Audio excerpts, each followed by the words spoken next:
I love winter as much as the next guy, but I tell you, it complicates every little job. So this morning I've been trying to fire up my wood-fired maple syrup evaporator. In order to fire that up, I need some kindling.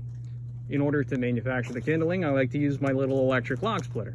Only problem is, when I tarped this electric log splitter, I accidentally left the plug offset of the machine by 2 feet, and thus it was buried underneath 3 or 4 inches of ice. So I spent, the last 15 minutes chipping away at the ice, and I finally just about have this plug freed up. Now some guys are going to tell me, oh, you should just get a gas log splitter. Well, that's quadruple the cost, so unless you're going to buy me one, I tell you to kick rocks. But aside from that, we had some rains the other day.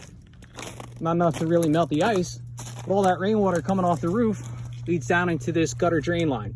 And there's a pop-up spout right here. Well, you can imagine this was buried underneath 3 or 4 inches of ice, so it took me a while to chip all that away. But additionally, this pop-up drain is still pretty well frozen here. I was able to make a little purchase, a little gap to get things flowing.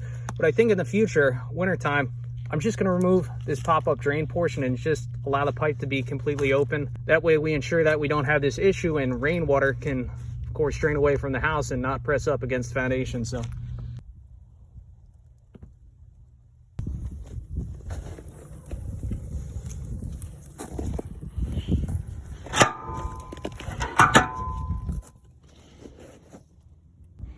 looks like I also forgot to dump the wheelbarrow, and now my steel pipe fireplace poker is frozen in a bed of ice.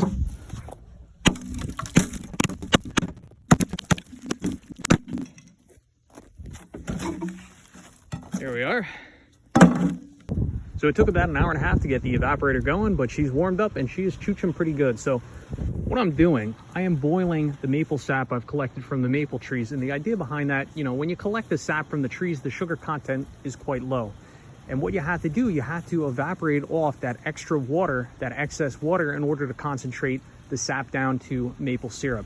And I do that by way of a barrel stove, I guess you could call it, and 2 6-inch stainless steel steam trays. So the first steam tray is kind of like the warming tray. So I'll dump the cold sap in here, bring the temperature up slightly, and the rear tray is my main boiling tray.